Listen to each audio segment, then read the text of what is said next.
Hi everyone, we're going to verify sum and difference identities with the FOIL method.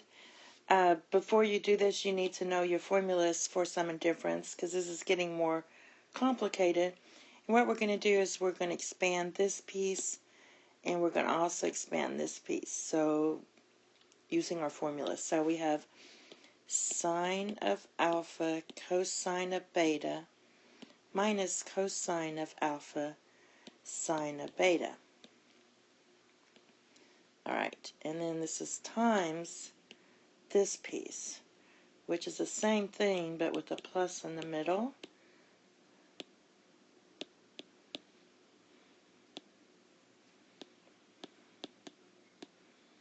Now, you can FOIL this, or you can notice that this has the form of a minus b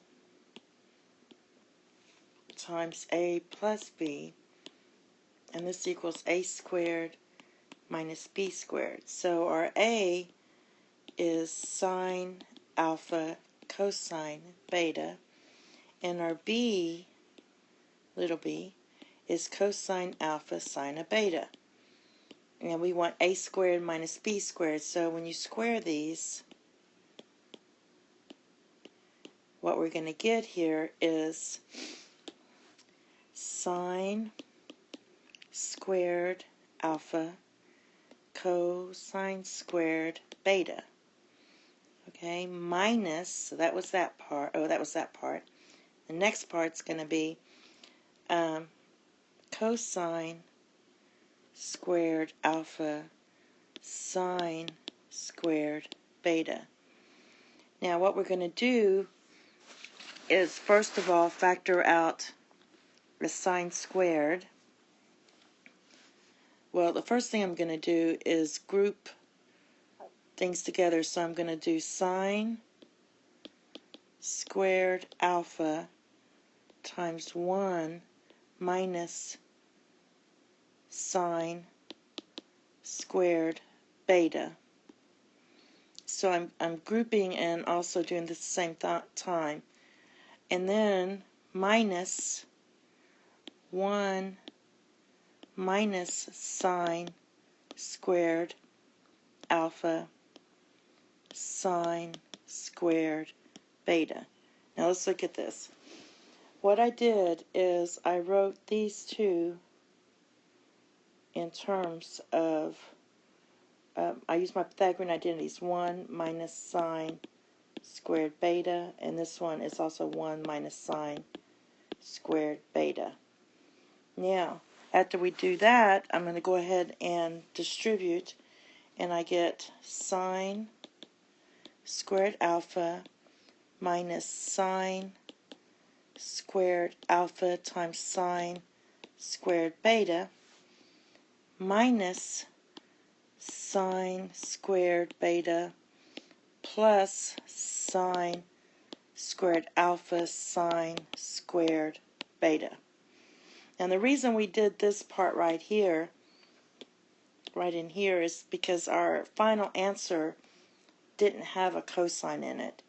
So I just wrote everything in terms of sine. Now, cleaning this up, we should get these two cancel, and we're left with sine squared alpha minus sine squared beta. And that's our final answer. Okay, next. Same thing. In this case, we both have a cosine and a sine, so let's see what we can do with that. First, write this one out. So that's cosine of alpha, cosine of beta, plus sine of alpha, sine of beta. So that's the first part. And the second part is the same thing, but with a minus.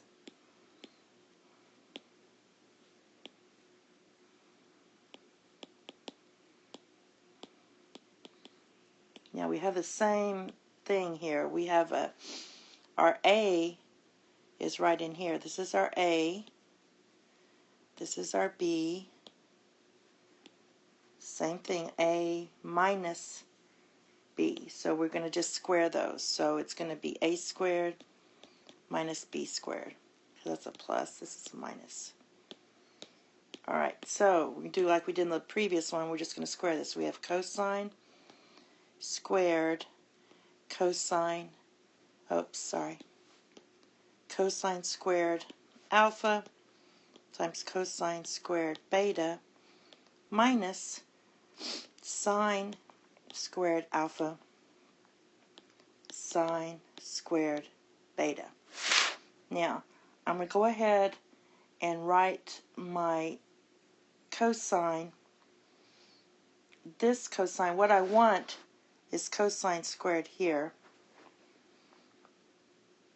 and I want a sine squared here. So what I'm going to do is write this as cosine squared alpha times 1, I'll tell you in a minute, times 1 minus sine squared beta minus, now I'm going to write this as 1 minus cosine squared beta times sine squared beta.